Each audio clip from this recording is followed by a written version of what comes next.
오후의 시작 함께 하실래요? 안녕하세요. 세상의 모든 정보 아나운서 전준입니다. 제주항공 여객기 참사로 오는 4일까지 국가 애도 기간이 선포된 가운데 스포츠계에서도 추모의 물결이 이어지고 있습니다. 한국배구연맹은 이번 주말로 예정돼 있던 프로배구 올스타전을 취소하기로 결정했고요. 이번 참사로 구단 직원을 잃은 프로야구 기아 타이거즈에서는 선수들과 야구 팬들의 애도가 이어지고 있습니다. 차분한 분위기 속에 새해를 맞게 된 스포츠계 소식, 잠시 뒤 스포츠 핫 이슈 코너에서 자세히 살펴보겠습니다. 인플루엔자 유행주의보가 내려진 가운데 독감 환자 수가 일주일 사이 2배 이상 급증한 것으로 나타났습니다. 보건당국은 인플루엔자와 코로나가 동시에 확산하는 트윈데믹 가능성까지 경고하고 있는데요. 라디오 상담소 우리 아이는 왜? 오늘은 독감 유행 국면에서 주의할 점, 그리고 중복 감염 시 대처법에 대해 알려드릴 예정이니까요. 궁금한 분들 계속해서 함께해 주세요. 저희 방송은 KBS 1라디오 유튜브 채널을 통해서도 실시간으로 시청 참여하실 수 있습니다. 많은 관심 부탁드리면서 KBS 세상의 모든 정보 지금 시작합니다.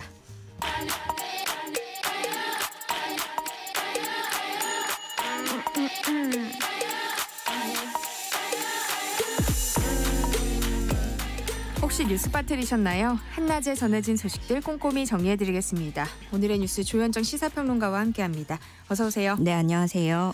네, 오늘 제주항공 여객기 참사 희생자들의 첫 발인이 이루어진다고요. 네, 사망자 179명 신원 모두 확인이 됐죠. 이 중에 A씨는 비교적 온전한 상태로 수습이 돼서 이미 먼저 지난달 30일부터 장례를 치렀습니다. 오늘은 발인식이 열렸고 오늘 오후에는 태국인 희생자 B씨의 발인이 치러집니다. 지금까지 이렇게 A, B, C 포함해서 21명 희생자가 유가족의 품으로 돌아갔는데 이 중에 9명의 장례가 진행 중이고요. 공항 활주로 사고 현장에서는 기체 잔해 중심으로 해서 희생자의 신체 일부와 유류품을 수습하는 작업이 닷새째 이어지고 있습니다. 참사가 발생한 제주항공 여객기가 활주로 착륙 허가를 받은 뒤 충돌까지 걸린 시간은 단 9분이었는데요. 1차 착륙에 실패했던 사고 여객기가 2차 시도에서 활주로 반대 방향으로 착륙했던 건 조종사와 관제사 간의 합의사항이었다는 사실이 알려졌어요. 네, 국토부 설명에 따르면 이 다른 활주로를 쓰는 거는 관제탑도 합의를 했고 물론 그 교신 과정이 원활하지 않았다라는 게 국토부 설명인데요. 먼저 또 전제를 하자면 결과론적인 이야기고 가정하는 거는 분명히 지양을 해야 되지만 다만 활주로 2개, 무안공항에 있는 그 2개 활주로 환경이 달랐다라는 분석이 나왔어요. 그러니까 활주로 하나는 비행 방향 그대로 따라가는 북쪽으로 가는 01 활주로가 있고 반대쪽인 남쪽으로 운영하는 19 활주로가 있는데 01 활주로 그대로 비행 방향 그대로 가는 게 기본 활주로예요. 근데 여기 착륙 가용 거리가 2,800m 기존대로였습니다. 그런데 그 반대인 19 활주로는 확장 공사 때문에 가용 거리가 300m 줄어들었다는 거예요. 그래서 01 활주로 기본 활주로로 착륙을 했다면 그나마 확보 거리를 300m 더 늘릴 수 있었던 게 아니냐. 그리고 또 지금 논란이 되는 콘크리트 둔덕도 여기에는 좀 치워진 상태였다라는 점이 아쉬움을 남기고 있고요. 네. 물론 기장과 관제탑이 19 활주로 반대 방향으로 가는 선택하게 된 이유가 분명히 있을 것이고 어디까지나 가정에 불과하고 또 그렇다고 하더라도 동체 착륙하면서 속도가 워낙 빨랐기 때문에 로컬라이저 둔덕이 아니더라도 외벽이 있었다는 점에서 예단할 수 없는 부분이고 여러 가정이 나온다는 거는 그만큼 안타깝고 또 원인을 규명해 보려는 마음들이 모인 것으로 보여집니다. 네. 그리고 또 그렇게 메이데이 선언하고 활주로를 반대 방향으로 택하는 과정 이 모든 것들이 굉장히 급하게 이루어졌단 말이에요. 근데 이 기종은 착륙에 1.5km 이상이 필요하다고 합니다. 그런데 내릴 때 착륙할 때 활주로 끝까지 1.4km만 남아 있었고요. 보통은 바다 쪽으로 갔다가 돌아서 원래 이용하던 활주로로 들어오는 게 규정인데 반대 활주로를 택한 것이고 그게 또 급하게 거리도 짧게 선택이 이루어진 겁니다. 때문에 여러 정황들을 봤을 때 몹시 긴박했고 다른 선택지가 없는 착륙을 해야 되는 상황이었다라고 추정이 되고 있습니다. 네. 정부는 블랙박스 비행 기록 장치를 미국으로 이송해서 분석하기로 했어요. 네, 국내에서는 이 자료 추출이 불가능한 것으로 당국이 판단을 했습니다. 그래서 구체적으로 언제 보낼지 한국의 또 사고조사위원회는 누가 참석을 할지 이런 것들이 정해지는 대로 미국으로 바로 보낸다고 하는데요. 따라서 상당한 시간이 걸리겠죠. 그래서 국토부가 예상하는 거는 짧게 6개월, 길게는 3년까지도 내다보고 있는 상황입니다. 다만 걸리는 시간이야 기다린다고 해도 여기서 관건은 또 미국 교통안전위원회와 협업이 과연 원활하게 이루어질 수 있을지 이것도 우려되는데요. 그러니까 공정하게 이루어져야 되는데 지금 추정되는 원인들이 뭐 하나다 이렇게 얘기할 수가 없잖아요. 매우 복잡하고 네. 다양하단 말이에요. 뭐 콘크리트 둔덕, 로컬라이저, 엔진이 왜 다 같이 먹통이 됐는지 이런 것들도 규명해야 되고 그럼 애초에 기체에 문제가 또 있었을 수도 있는 건데 지금 항공기 제조사인 미국의 보잉사가 깊숙하게 연루돼 있고 또 조사위원회에 들어간단 말이에요. 그래서 자칫 시선이 우리 측 과실로만 쏠리면서 뭐 보잉이 빠져나간다든가 이런 것들은 조심해야겠죠. 조사 권한이 일단은 상당 부분 미국 측으로 넘어갈 수 있다라는 우려가 나오는데 전례가 있습니다. 2013년에 아시아나 여객기가 샌프란시스코 공항에서 사고 났을 때 그때도 우리 국토부 정부하고 교통안전위원회가 갈등을 겪었던 일이 실제로 있거든요. 그 당시에 우리나라는 기체 결함이나 관제탑 시스템의 오류 가능성이 있다 이렇게 제시를 했는데 미국이 사고조사 우선권을 가지고서 이례적으로 먼저 언론에 집중 공개한 일이 있었는데 어떻게 공개를 했냐면 조종사 과실에 방점을 찍었어요. 그래서 미국에서는 좀 여론을 움직인 사례라고 볼 수 있고 그래서 그때 당시 우리 국토부가 공문도 발송해서 객관적이고 공정한 조사를 요구하기도 했던 그런 일이 있었습니다. 네, 이런 가운데 항공기 사고 희생자와 유족을 지원하는 국제 지침이 제대로 지켜지지 않고 있다는 지적도 나오고 있다고요. 네, 지금 뭐 일선 공무원분들이나 관계자분들이 매우 고생을 하고 있죠. 현장에서의 애로사항 충분히 있을 수밖에 없는 그런 상황입니다. 그렇지만 여러 차례 대규모 참사를 우리가 겪으면서 적어도 좀 매뉴얼을 견고하게 갖춰 놓는다면 최소화할 수 있는 부분들이 있기 때문에 안타깝고 우리가 네. 또 수정을 해야 되는 부분인데요. 한겨레가 이 지침을 다뤘어요. 그러니까 국제민간항공기구의 유족 지원 지침 내용을 다뤘는데 사고 사실 고지하는 단계부터 해서 전 과정에 있어서 유족 지원 계획을 이 지침이 정하고 있습니다. 이 지침에서는 유족들에게 꾸준하게 지속적으로 정보를 제공하는 게 기본이라고 강조를 하고 있어요. 특히 긴급 재정 지원부터 해서 신원 확인, 유해 반환, 사망 증명서, 추모식 등등 유족에게 즉각적으로 제공해야 될 내용이라고 꼽고 있고요. 그런데 지금 보시면 우리는 이번에도 턱없이 부족했죠. 네. 유족들은 영문도 모르고 무작정 기다리고 알아야 되는 분들이 최대한 정말 몸을 낮춰서 물어보고 또 물어보고 그런 상황이 벌어졌어요. 경납고에 임시안치소 설치했는데 저거 우리 애들 우리 부모님 저렇게 둬도 되느냐 이렇게 주거미 부패할 수도 있다는 우려 이것도 유족들로부터 나온 거고 그제서야 냉동 컨테이너가 투입이 됐습니다. 정보 제공에서도 지적이 나왔는데요. 국제 지침에서는 조사한 정보를 언론 보도보다 유족이 먼저 받아야 된다고 유족이 최우선이 돼야 된다고 얘기를 하고 있어요. 네. 그리고 유족들이 참고할 각 기관의 연락처뿐만이 아니라 그 기관이 무슨 역할을 하는지 정리를 해서 팸플릿도 제작하고 어린아이가 있는 유족에겐 돌봄 지원까지 해야 된다고 얘기를 하는데 현실은 우리 유족들은 명단도 못 받아서 도리어 기자들에게 희생자 이름을 확인하기도 했습니다. 이 지침에서는요. 현장 방문할 때도 들어갈 때 많이 이제 추스리기 어렵잖아요. 그래서 네. 유족들에게 무엇을 보고 들을지 어떤 냄새를 맡게 될지 이것도 미리 브리핑하라고 구체적으로 조언하고 있는데 우리는 이번에 한 가족당 인원을 제한해서 그것도 허가받아서 제한되게 들어갔어요. 그러니까 이게 허가가 아니라 피해자의 권리다라고 네. 여기서는 규정을 하고 있는데요.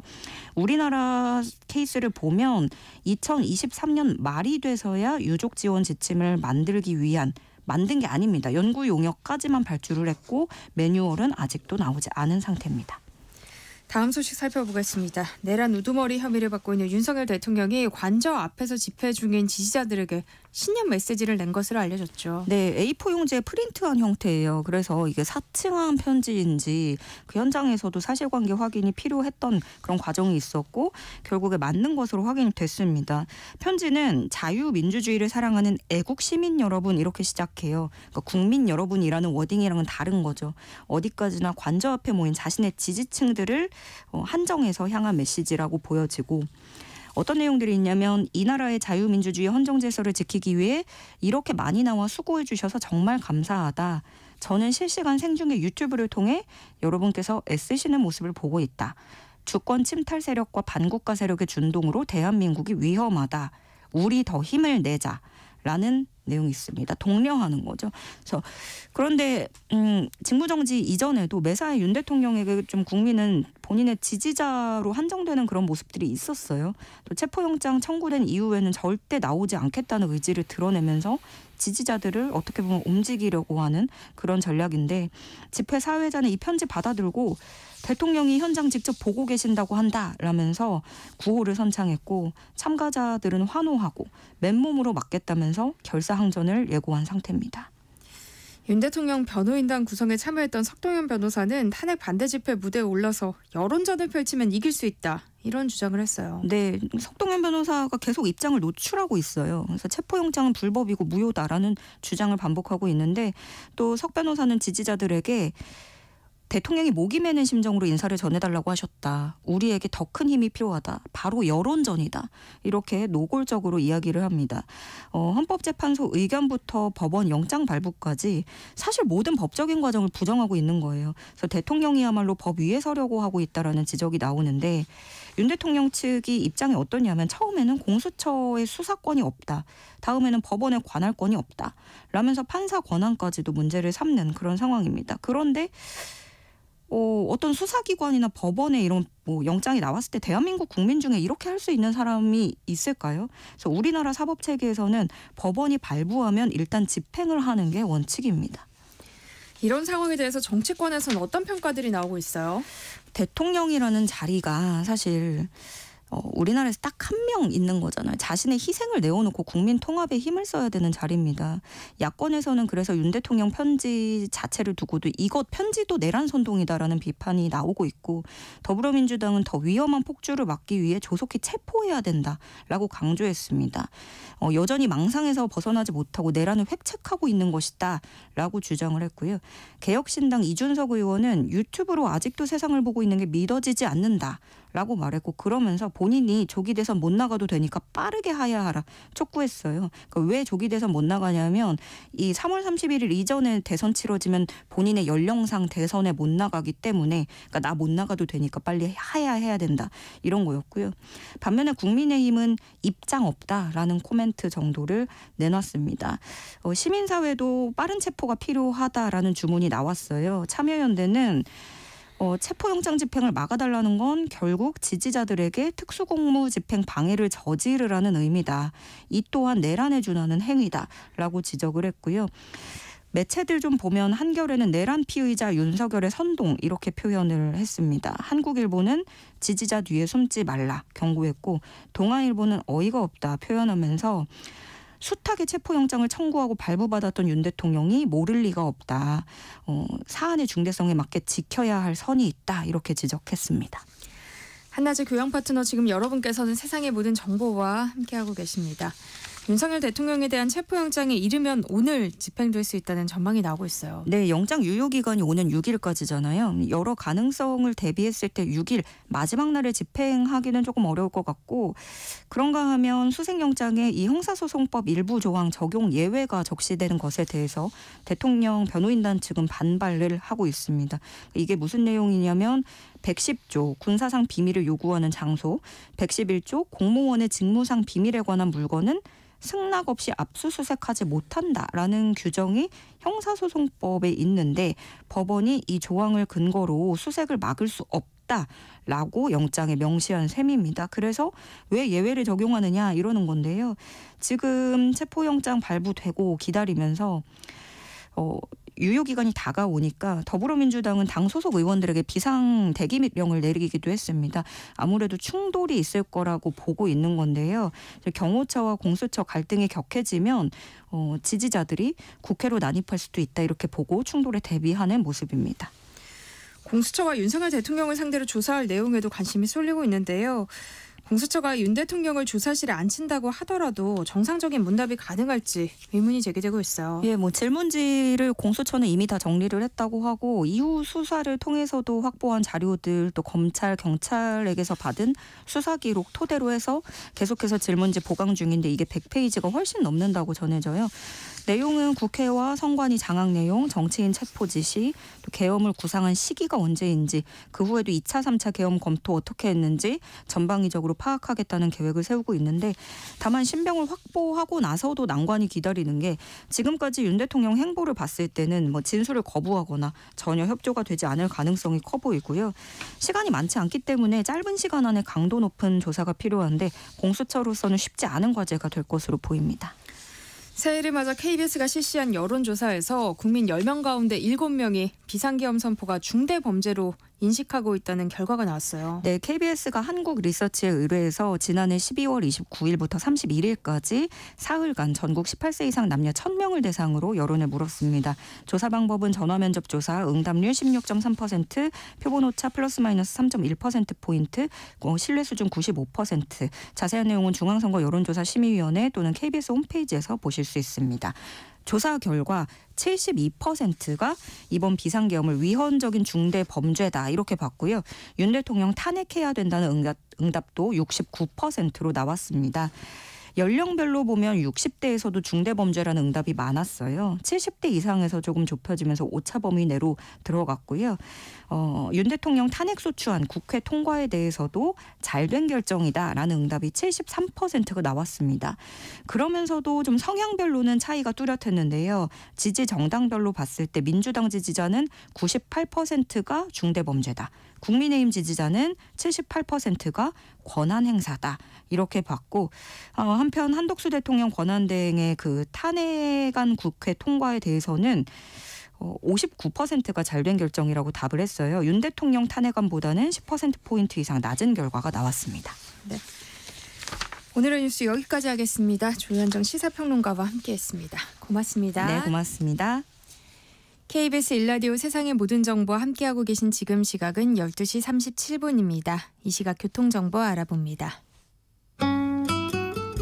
네, 오늘은 출근길도 평소보다 편안하셨을 텐데요. 정오가 지나면서 서울 시내 주요 간선도로 정체 모두 풀렸고요. 수월한 주행길 보이고 있습니다. 공사 공간만 있는데요. 올림픽대로 하남 쪽 암사대교 4차로 막고 공사하고요. 공항 방향은 여의하류 4차로의 작업 구간 자리합니다.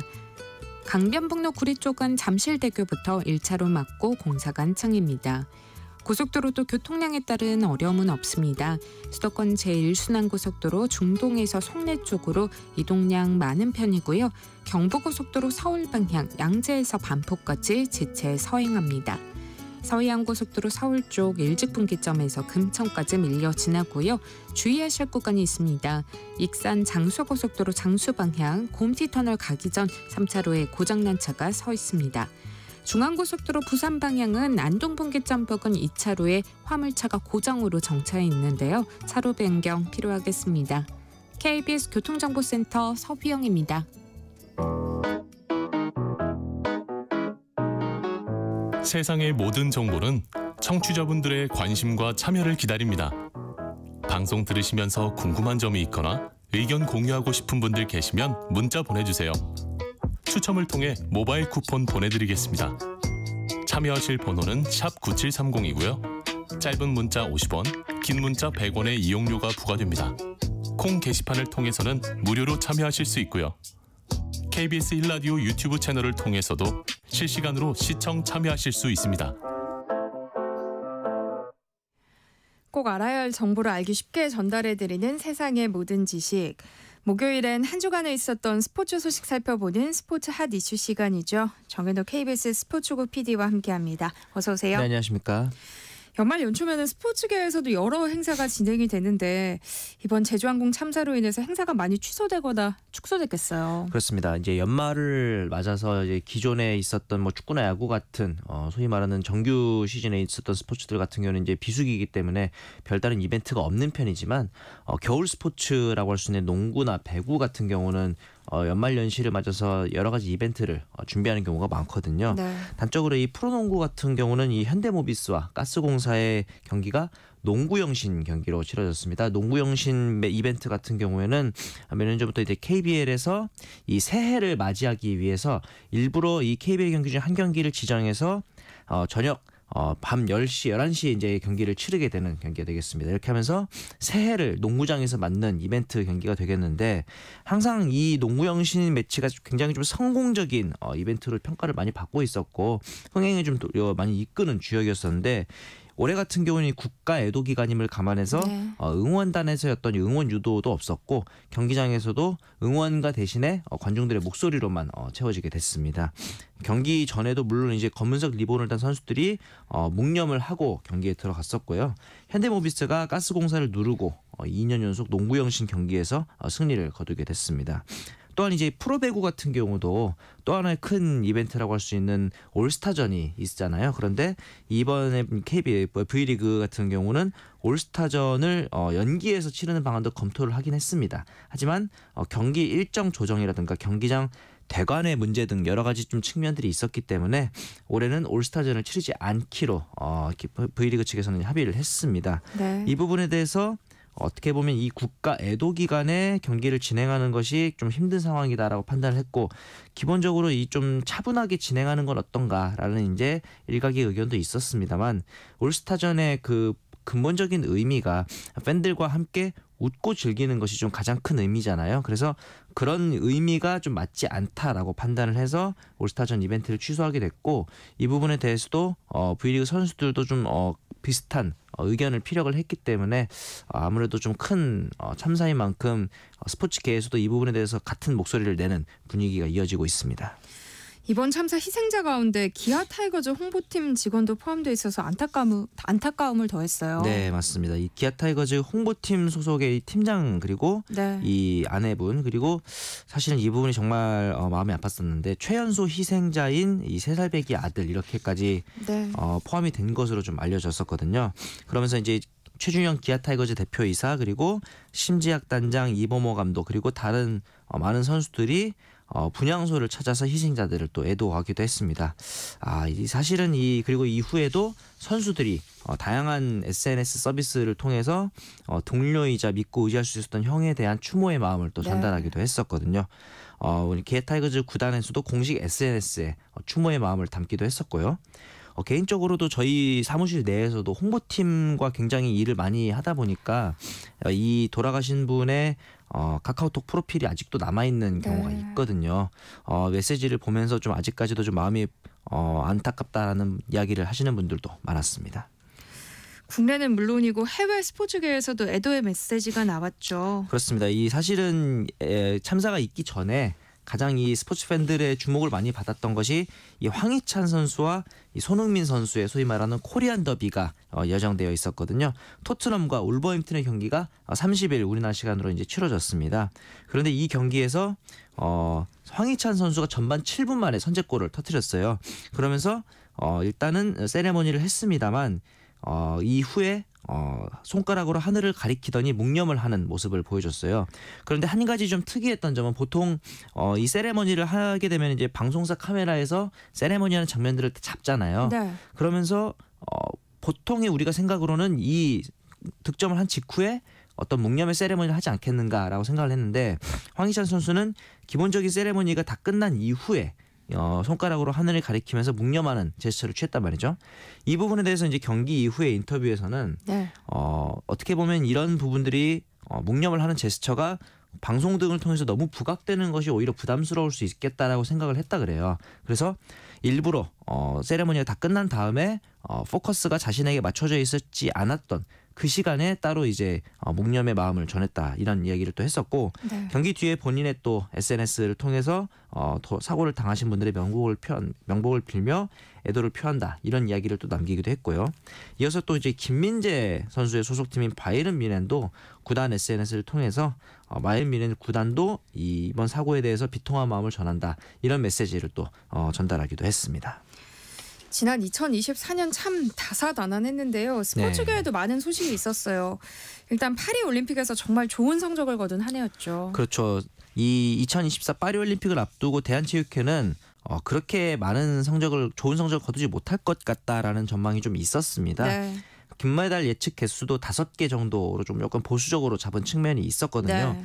그런데 막상 이 대회가 개막을 하자 금메달이 무려 13개 그리고 은메달 9개 동메달 10개로 종합순위 8위를 거두게 됐습니다. 지난 도쿄올림픽 그리고 리우올림픽 때 종합순위 10위 이내 진입하지 못하면서 조금 대한민국 체육계에서 아쉬운 성적에 대한 이야기가 나왔었는데 그런 얘기도 또 나오더라고요. 그 전에 이제 탑10에 진입했던 대회가 런던 올림픽이었다 보니까 뭔가 이 유럽에서 열리는 올림픽이 우리랑 궁합이 잘 맞는 게 아니냐 이런 이야기가 또 나오기도 했었는데 그 정도로 파리 올림픽에서 보여준 특히 우리나라가 전투민족이다 이런 얘기가 나올 정도로 총 사격이었죠. 그리고 펜싱, 칼 그리고 활, 양궁까지 이어지는 어떤 이런 도구를 사용하는 스포츠에서 굉장히 또 좋은 성적을 많이 거두기도 했었거든요. 네. 그러면서 오랫동안 조금 이제 실망감이 컸었던 국민들에게 좋은 성적을 내주기도 했었는데 한편으로는 또 대회 막판에 이 안세영 선수가 배드민턴 협회와의 어떤 그런 문제점들을 폭로하면서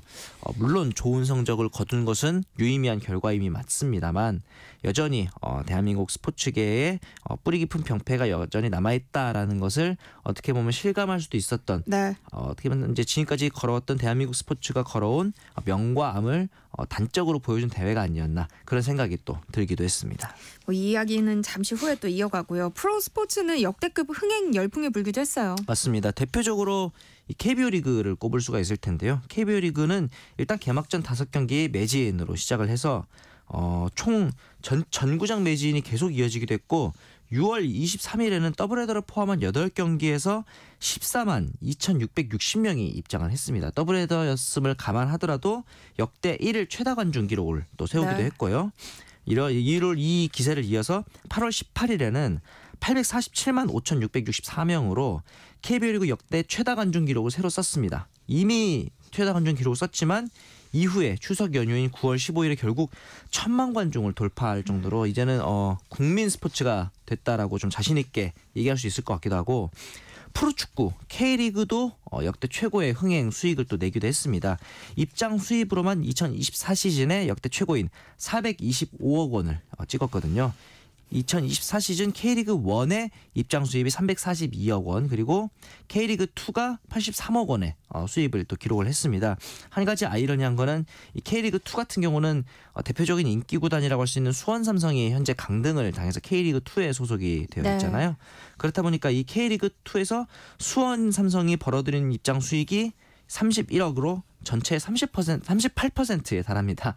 지금 이제 수원 삼성이 거의 K리그 2를 먹여 살리고 있는 상황이기도 한데 이번 시즌 또 승격에 실패했기 때문에 내년 시즌에도 K리그 2 흥행에 기여해야 되는 그런 상황이 되겠고 K리그 2 1 12개 구단의 평균 객단가가 또 좀 흥미로웠던 게 기본적인 이 총 입장 수입 같은 경우는 FC 서울이 역시 수도권의 서울에 있는 구단답게 가장 많은 76억을 기록을 했습니다. 그런데 이 평균 객단가라는 것은 관객 1인당 입장 수입을 의미하거든요. 네. 이 객단가에서는 오히려 대구 FC의 객단가가 가장 높은 수익을 기록했습니다. 이 부분은 이 대구 FC의 관중들이 더 어떻게 보면 높은 등급의 좌석을 구입하는 네. 좀 더 팬들과 선수들과 같이 호흡하고자 하는 충성도가 높은 구단임을 보여주는 지표가 될 수도 있을 것 같아서 네. 이런 부분들도 서울이 아닌 기타 지방 구단들이 나아가야 될 방향에 대해서 좋은 지표가 되지 않을까라는 생각이 듭니다. 우리 잠깐 앞서서 얘기했지만 정말 스포츠계 곳곳에서 각종 비리와 부당 대우 등이 지적되면서 잡음 또한 많았어요. 정말 1년이나 지났다는 게 믿기지 않을 정도로 불과 이제 작년 이맘때 아시안컵에서 이 클린스만호가 이제 4강에서 탈락을 했고 물론 4강까지 진출했다는 것을 어떻게 보면은 긍정적으로 볼 수도 있겠습니다만 경기 내용에서 있었던 전술적인 측면의 네. 부재 그리고 이후에 클린스만 감독이 보여줬던 대한민국 축구협회를 향하는 어떤 그 날선 발언이라든가 태도 등이 굉장히 조금 보고 좀 긍정적으로 보이진 않았거든요. 네. 이런 것들에 이어서 더 문제가 됐던 거는 이 클린스만 감독 이후에 감독을 선임하는 절차였거든요. 일단은 이임생 기술총괄이사가 이사회 결의도 없이 중도의 감독 선임 작업을 이어받게 되고 전력 강화 위원들과 제대로 소통을 하지 않으면서 박주호 위원 등 이제 일부 위원들 사이에서 굉장히 좀 불만 섞인 이야기들도 많이 나오고 국정감사까지 나오게 되는 네. 케이스도 있었단 말이죠. 그리고 이제 기본적으로 이 축구협회가 불투명하고 부패했다 이런 이제 발언들이 계속 나오고 있는데 홍명보 감독이 제대로 된 면접도 거치지 않고 선임되면서 결국 또 이 임생 기술총괄이사가 사퇴하는 어떻게 보면 총극 아닌 총극이 또 벌어지기도 했었잖아요. 이러면서 정몽규 회장에 대한 거센 반대 여론도 많이 이어졌었는데 그럼에도 불구하고 작년 말에 결국 사선 연임 도전에 또 의사를 피력하기도 했습니다. 그러니까요. 지금 이런 논란에도 불구하고 이기흥 대한체육회장, 정몽규 대한축구협회 회장 각각 네. 3선, 4선에 도전 중이에요. 맞습니다. 우선은 이 축구협회 같은 경우는 돌아오는 8일에 선거가 열리게 됩니다. 네. 대한축구협회 선거는 돌아오는 8일에 열리게 되고 대한체육회장 선거는 14일에 또 열리게 되거든요. 두 단체 모두 하필이면 좀 큰 논란 속에 휩싸여 있는 상황이고 우선은 대한체육회장 같은 경우는 이기흥 회장이 3선에 도전하고 있는데 5명의 상대 후보가 출사표를 낸 상황입니다. 단일화가 이미 좀 이뤄지고 있는 상황이기도 하거든요. 박창범 전 대한유수협회장이 강신우 후보로 단일화를 했고요. 안상수 전 인천시장 같은 경우는 단일화를 촉구하면서 사퇴를 하기도 했습니다. 지금 남아있는 후보 같은 경우는 김용주 전 강원도체육회 사무처장, 유승민 전 대한착구협회장 그리고 네. 강태선 서울시 체육회장, 오주영, 강신욱 이렇게 총 5명의 후보가 있는데 관건은 이 5명의 후보가 어떻게 단일화를 마무리 짓느냐 네. 하는 부분이 될 것 같거든요. 만약에 단일화가 진행되지 않는다면은 이기흥 회장의 당선 가능성이 어느 정도는 있다고 볼 수 있는데 당선되더라도 직무를 수행할 수 있을지가 지금 사실 불투명한 상황이에요. 문체부로부터 현재 직무정지를 받은 상황이기 때문에 네. 이게 자칫하다가는 해임 처분까지도 갈 수 있기 때문에 이 부분도 표심에 좀 영향이 있을 것 같고 축구협회장의 경선 결과도 좀 굉장히 관심거리죠. 4연임에 도전하는 정몽규 회장이 있는데 여기에 대항하는 허정무 전 축구대표팀 감독 그리고 신문선 전 해설위원도 굉장히 좀 큰 대항마라고 볼 수 있을 것 같습니다. 네.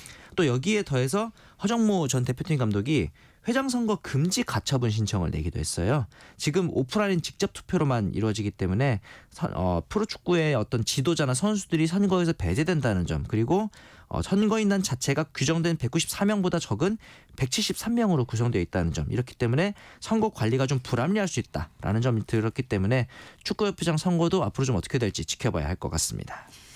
또 올해 스포츠 팬들을 뛰게 할 빅 이벤트들이 또 많다면서요? 맞습니다. 단적으로는 이 동계 아시안 게임이 하얼빈에서 열리게 되는데 2월 7일에 개회식을 시작으로 총 64개의 금메달을 놓고 경쟁을 하게 됩니다.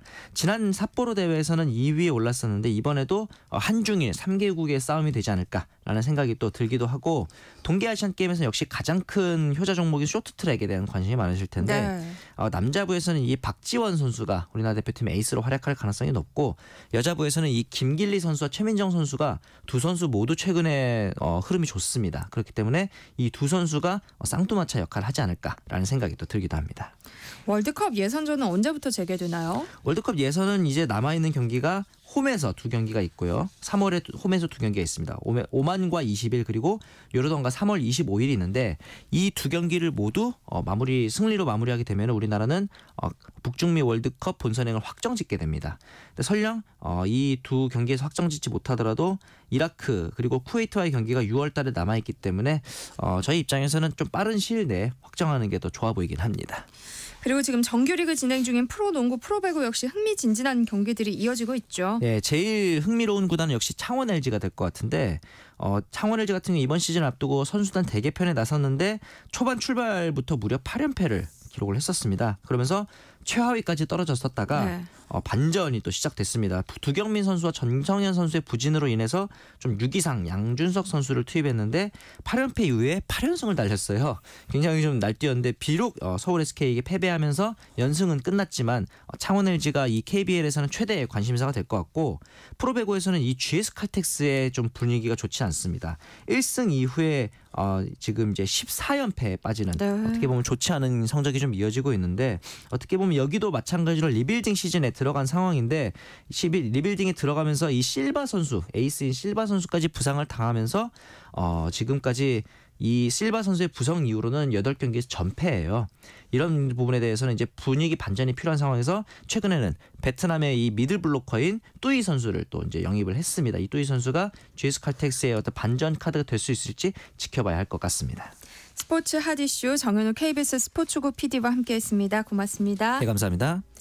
KBS 세상의 모든 정보 1부 순서 여기서 마무리하겠습니다. 그럼 전 잠시 후 2부에 돌아올게요.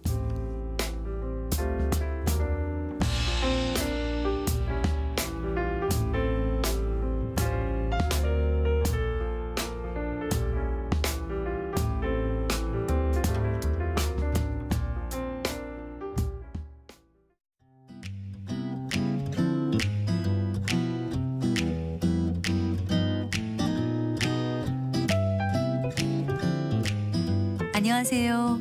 바른말 고운말입니다. 자동차는 일정 거리 운행한 다음에는 엔진 오일을 바꿔줘야 엔진의 성능과 수명을 보호할 수가 있습니다. 이런 경우에 보통 엔진 오일 교환이라고 하는데요. 엔진 오일 교환, 이 표현 과연 적절한 걸까요? 워낙 많은 분이 교환이라고 하니까 거의 굳어진 표현처럼 들리기는 하는데 이 경우에는 교환이 아니라 교체라고 하는 것이 맞습니다. 교환과 교체는 뜻이 비슷해서 혼동하기 쉬운데요. 이 두 표현의 사전적인 의미를 보면 교환은 서로 바꿈 또는 서로 주고받고 함이고요. 교체는 사람이나 사물을 다른 사람이나 사물로 대신함입니다. 교환은 맞상대가 있어서 그것과 서로 맞바꾸는 것을 말해서요. 선물 교환, 의견 교환, 포로 교환 같은 표현으로 쓸 수 있습니다. 또 어떤 물건을 샀는데 색깔이나 디자인이 마음에 안 들거나 크기가 안 맞아서 다른 제품으로 바꾸는 경우 상품을 교환한다고 할 수 있겠죠. 반면에 교체는 사람이나 사물을 다른 사람이나 사물로 대신해서 바꾸는 것이니까요. 이미 있는 것을 새로운 것으로 간다는 뜻이 있습니다. 운동 경기 중에 선수를 교체할 수 있고요. 수질 향상을 위해서는 낡은 수도관을 교체해야 합니다. 바른말 고운말 아나운서 변희영이었습니다.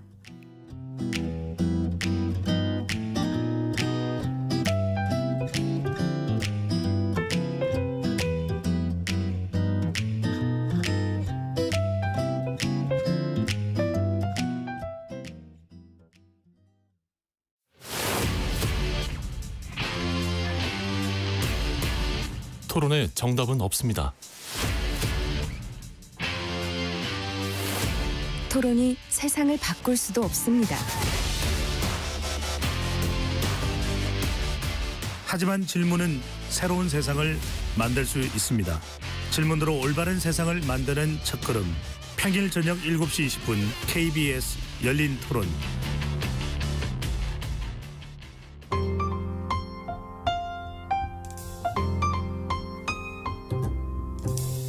어떤 하루 보내고 계신가요? 눈코 뜰 새 없이 바쁘게 지나가는 한 주. 월요일부터 금요일, 매일 밤 10시부터 12시까지는 오롯이 당신만을 위한 시간입니다. 당신을 위한 지식 쉼터. 오늘 밤 일라디오.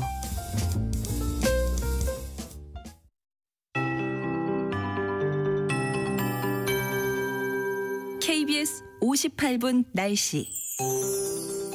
어제보다는 기온이 조금 떨어졌지만 오늘까지는 평년 기온을 웃돌겠습니다. 예상 낮 최고 기온은 서울 6도, 대전 7도, 강릉 8도, 광주 9도, 부산과 제주 12도 등으로 어제보다는 1도에서 3도 정도 낮겠습니다. 내일부터는 찬바람이 강하게 불면서 예년 이맘때 추위가 나타나겠습니다. 옷차림을 더 따뜻하게 하시기 바랍니다. 내일 아침에 서울이 영하 5도, 대구 영하 3도까지 내려가겠고요. 경기 북동부와 강원 내륙은 내일 아침에 영하 10도 아래로 떨어질 전망이어서 한파주의보도 발표됐습니다. 내일은 낮에도 서울이 2도에 머무는 등 오늘보다 3, 4도 정도 낮을 것으로 예상됩니다. 오늘 전국이 대체로 맑다가 차차 구름이 많아지겠습니다. 대기는 점점 건조해지고 있습니다. 지금 강원 동해안에는 건조경보가, 강원 산지와 내륙, 경상도 해안, 경기 남부 일부 지역에는 건조주의보가 발효 중이고요. 바람까지 강하게 불고 있습니다. 불조심하시기 바랍니다. 내일은 제주도와 충청 이남 서해안에 비나 눈이 조금 오는 곳이 있겠고 절기 소환인 모레 일요일부터 다음 주 월요일 사이에는 강원 영동을 제외한 중부지방과 제주도를 중심으로 비나 눈 소식이 있습니다. 현재 서울의 기온은 4.5도입니다. 송소진입니다.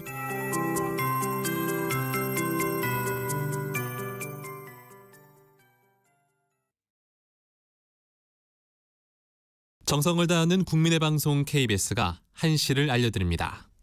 AM 711kHz, FM 97.3MHz, KBS 1라디오입니다. HLKA.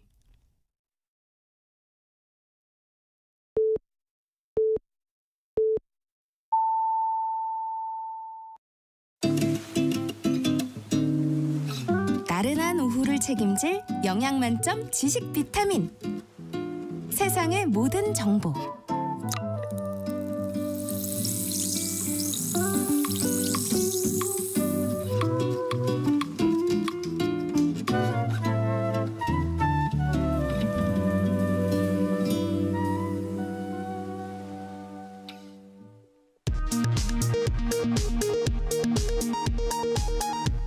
이 시각 라디오 정보센터 뉴스입니다.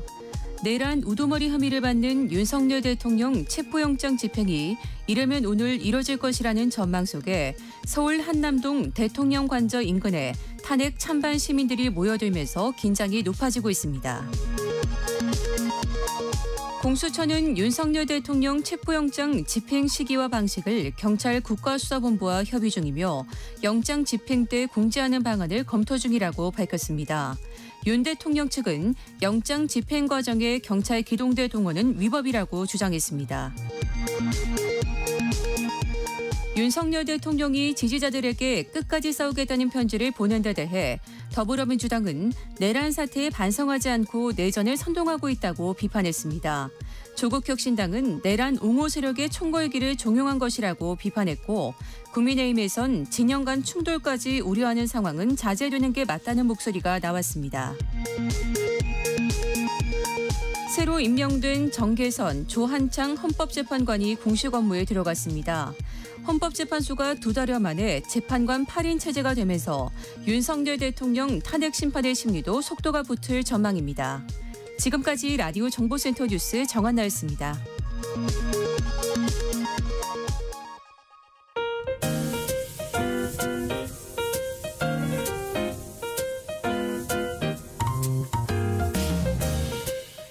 정신없이 바쁜 하루, 지금 우리 주변에서 벌어지고 있는 사건, 사고 소식들 한숨 돌리며 살펴보시죠.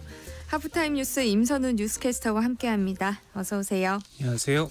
새해 첫날이었던 어제 전남 무안국제공항에 마련된 합동 분향소의 조문 행렬이 이어졌다고요. 네, 제주항공 여객기 사고 나흘째이자 새해 첫날 해돋이를 보러 가는 대신 살아가는 이들을 잃은 비통한 슬픔을 함께 나누려는 사람들로 가득했습니다.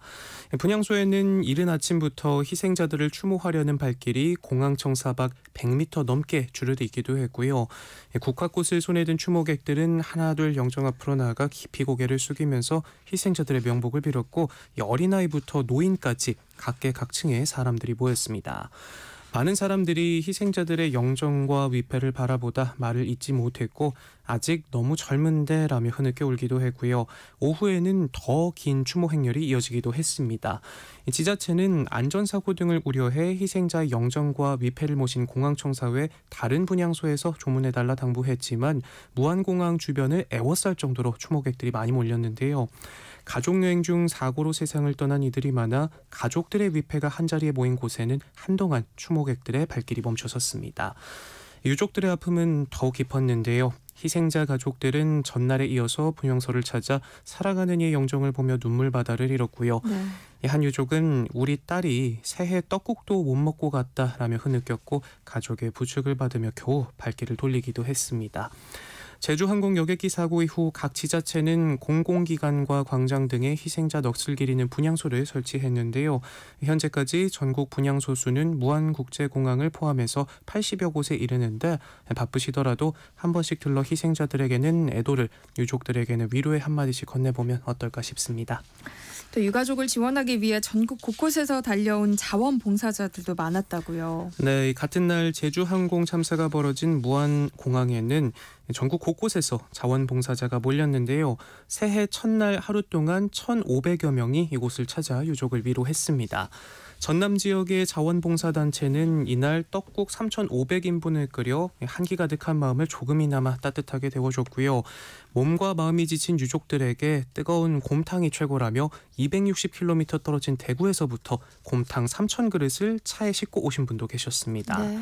또 흑백 요리사에 나와 큰 사랑을 받고 있는 안유성 셰프도 전복죽 1,000인분을 만들어 유족에게 건넸는데요. 지난달에도 손수 싼 김밥을 들고 일일이 유족들을 찾아 위로했는데 가슴이 먹먹해서 또 나왔다며 유족들의 마음이 조금이라도 치유가 된다면 계속 봉사하겠다 말했습니다. 대한적십사는 공항에서 뜬 눈으로 밤을 지새울 유족을 위해서 대합실에 텐트 200여 개를 설치하기도 했고요. 구세군은 공항 뒷마당에 밥차를, 공항 1층에 있는 식당은 아예 무료로 운영하고 있다고 하고요. 또 익명으로 생필품을 보내온 얼굴 없는 천사들도 많았습니다. 이 새해 첫날부터 전국에서 몰려온 자원봉사자들 덕분에 그래도 우리나라가 아직은 살만하구나 싶은 생각이 드네요. 네, 이번 참사로 동료를 잃은 승무원이 쓴 글이 온라인에서 화제가 되고 있어요. 어떤 내용인가요? 네, 2024년의 마지막 날 직장인 익명 커뮤니티에 본인을 제주항공 승무원이라고 밝힌 글이 올라왔는데요. 글쓴이는 항상 마주하던 동료 그리고 승객을 잃었다며 쉽게 정신을 차릴 수 없을 만큼 지금 상황이 힘들고 가슴 아프다 말문을 열었습니다. 그러면서 이 상황에도 저희를 믿고 비행기에 탑승한 승객을 위해 그 어느 때보다 최선을 다하고 있다며 이 비행이 끝나고 손님이 내리면 그제야 참았던 눈물을 흘린다고 토로했는데요. 이 승무원뿐만 아니라 정비사 그리고 기장들 역시 힘든 시간을 보내고 있다며 동료들의 마지막이 존중되기를 바란다라고 당부했습니다. 네, 이런 와중에 가짜 유족이라는 가짜 뉴스가 퍼지면서 유족들을 2번 울렸어요. 네, 제주항공 참사 유가족 대표인 박한신 씨가 유가족을 사칭하는 민주당 당원이라는 가짜 뉴스가 온라인에 퍼졌는데요. 이에 박 씨의 자녀는 사실이 아니라 해명하면서 가짜 뉴스를 퍼뜨리지 말 것을 호소했습니다. 박 씨의 자녀는 자신의 SNS에 유튜브와 기사 댓글에서 가짜 유가족이란 단어가 판을 쳐 답답한 심정을 조금이나마 전하고 싶어 글을 올린다. 가짜 유가족은 사실이 아니다 라고 썼는데요. 아버지의 남동생, 저의 작은아버지는 이번 사고로 세상을 떠났다며 작은아버지 이름이 박병곤이라고 밝히고 해당 이름이 포함된 피해자 명단까지 공개했습니다. 도대체 어디서 이런 거짓 뉴스가 퍼졌는지 너무 답답하다. 댓글에서 동생을 잃은 아버지에게 사기꾼이라는 단어가 붙을 때 너무 가슴이 아프고 아버지가 혹여 잘못된 선택을 하실까 봐 너무 무섭고 걱정된다라고도 적었는데요. 그러면서 제발 유가족에게 또 다른 상처를 주지 않으셨으면 한다. 제발 정치적 싸움으로 몰고 가지 않고 사건 그 자체를 바라봐 주셨으면 한다라고 호소했습니다. 네. 올라온 글에는 박 씨를 향해 유가족 사칭, 민주당 권리당원이면서 유족인 척 인터뷰했다 등의 허위 사실로 비방하는 유튜브 댓글도 공유됐는데요. 박 씨가 민주당원이라는 댓글은 사실이 아니고요. 국민의힘 김대식 원내수석 대변인도 논평을 내고 박한신 유가족 협의회 대표를 비롯한 유가족들은 가짜뉴스로 인해 큰 고통을 받고 있다며 박 대표는 정치적 당적이 없는 분으로 이번 사고로 인해 친동생을 잃은 유가족이다라고 밝혔습니다. 그러면서 유가족들의 아픔은 외면한 채 정치적 논란을 조장하는 무책임하고 무도한 행위라고 지적했는데요.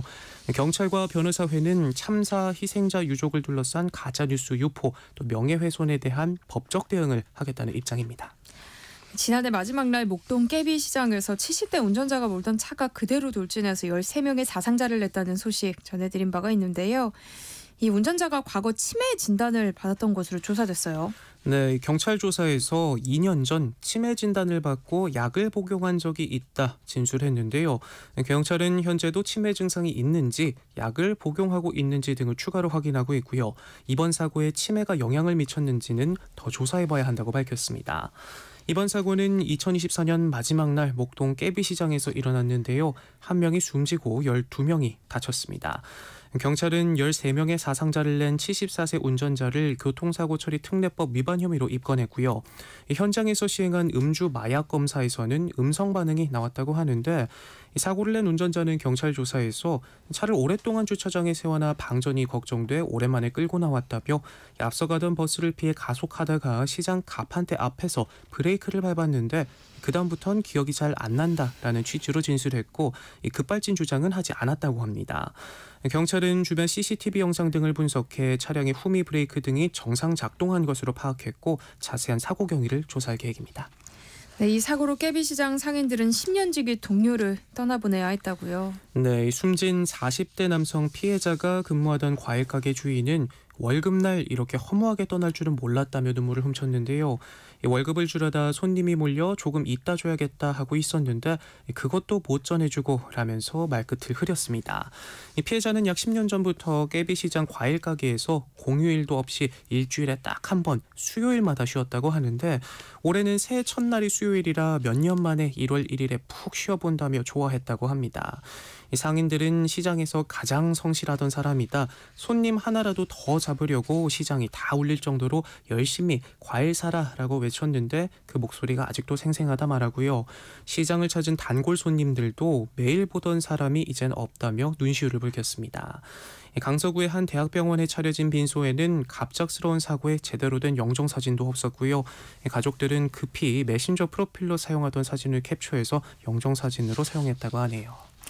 다음 뉴스 살펴보겠습니다. 새해부터 기초연금을 받을 수 있는 소득 기준이 완화됐어요. 네, 올해부터는 혼자 사는 65세 이상 노인의 경우 월 소득이 228만 원 이하면 기초연금을 받을 수 있습니다.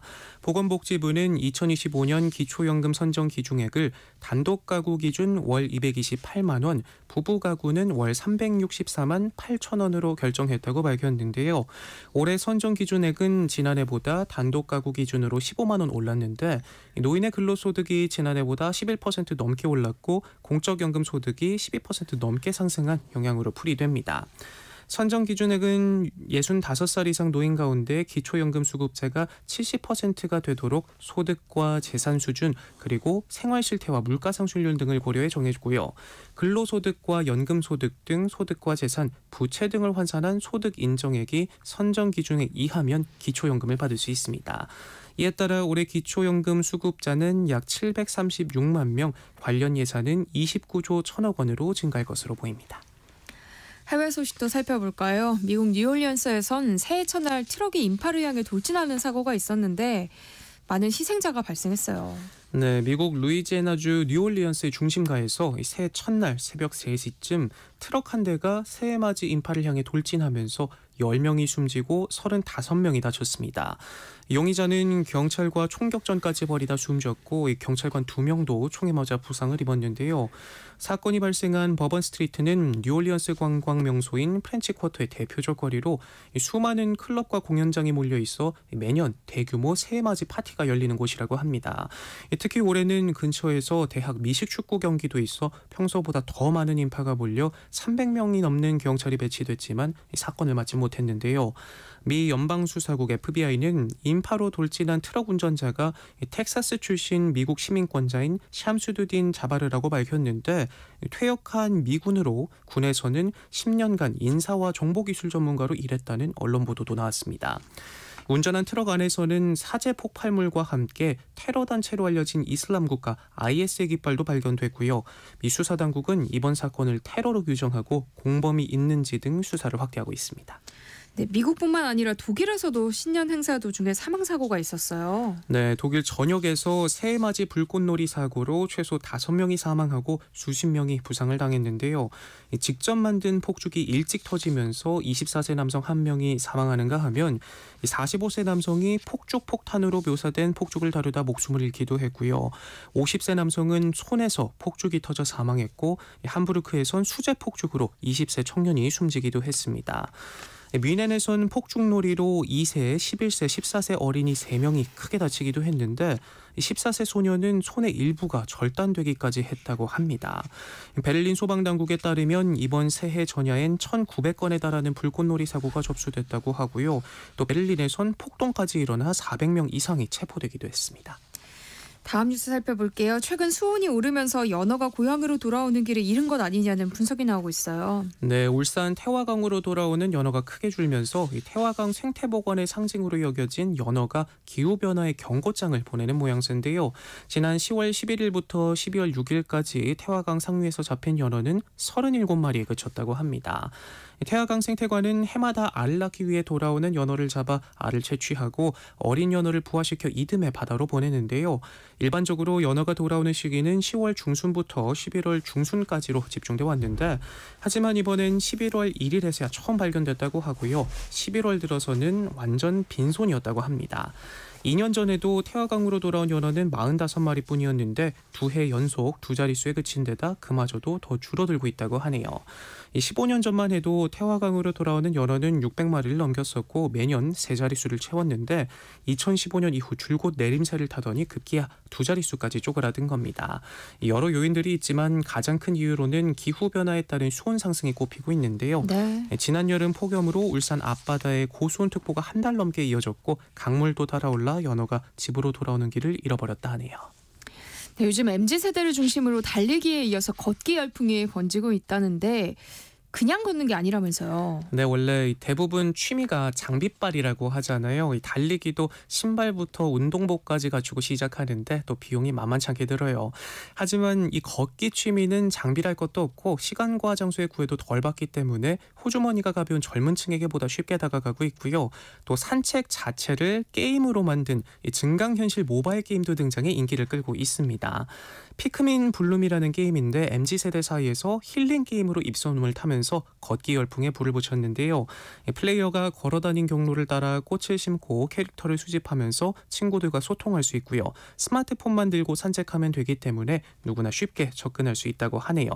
오죽하면 게임을 하기 위해 일부러 걷는 사람까지 생길 정도고요. 산책 파티를 모집하는 경우도 많은데 피크민 블룸 공식 카페에는 14,000여 명이 가입했고 함께 산책할 사람을 구하는 글은 12월에만 300개에 달했다고 합니다. 네. 또 오픈 카톡에서도 2030 산책 키워드 등을 검색해 보면 지역별로 여러 톡방이 운영되고 있고요. 실제로 문체부 조사에 따르면 20대의 20%, 30대 약 30%가 산책과 걷기를 가장 많이 참여한 여가 활동으로 꼽았다고 하네요.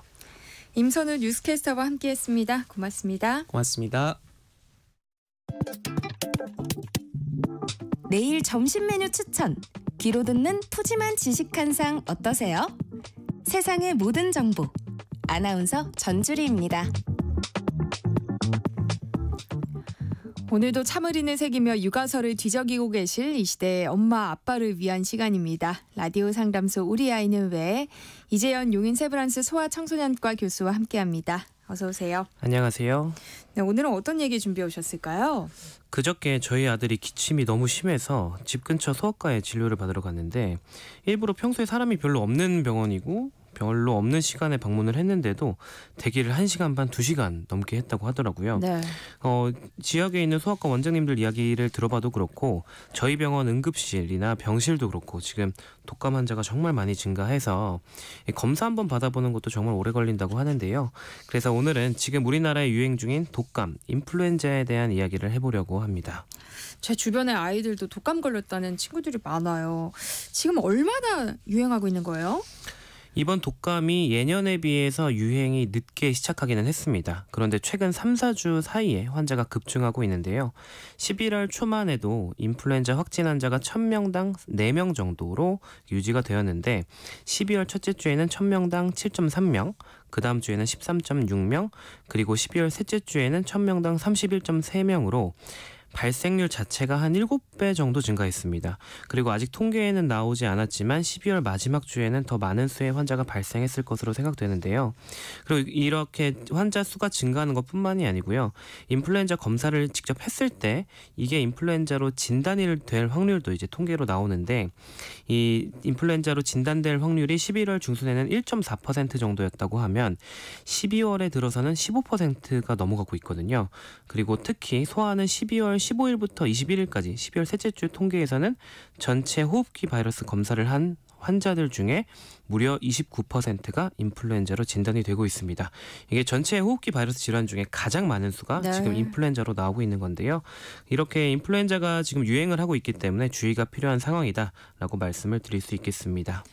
그런데 독감하면 아직까지는 그냥 심한 감기가 독감인 거 아니야? 이렇게 생각하시는 분들 계시더라고요. 그건 아닌 거죠. 네, 완전히 다릅니다. 이게 독감이라는 이름 때문에 독한 감기라고 떠올리시는 분들이 많죠.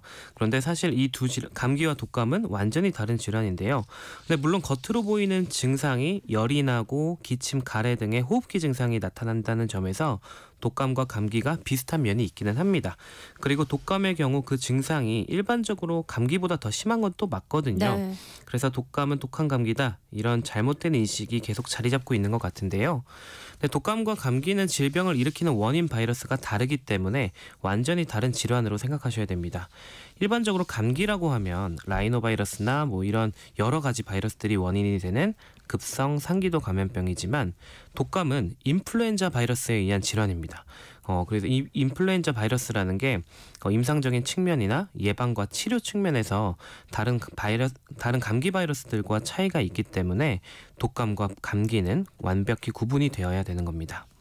그럼 어떤 증상을 보이면 감기가 아닌 독감으로 의심을 해봐야 돼요?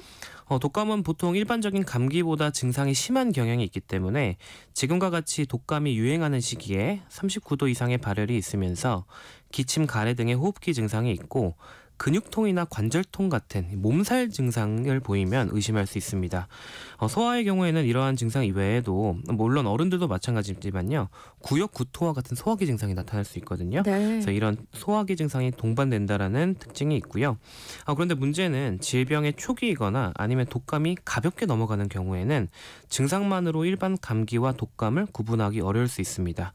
이런 경우에는 그 지역이나 아이가 생활하는 공간 아니면 가족 중에 인플루엔자 환자가 생겼을 때 이런 접촉의 가능성을 두고 이런 것까지 검토를 해서 검사를 고려하게 됩니다.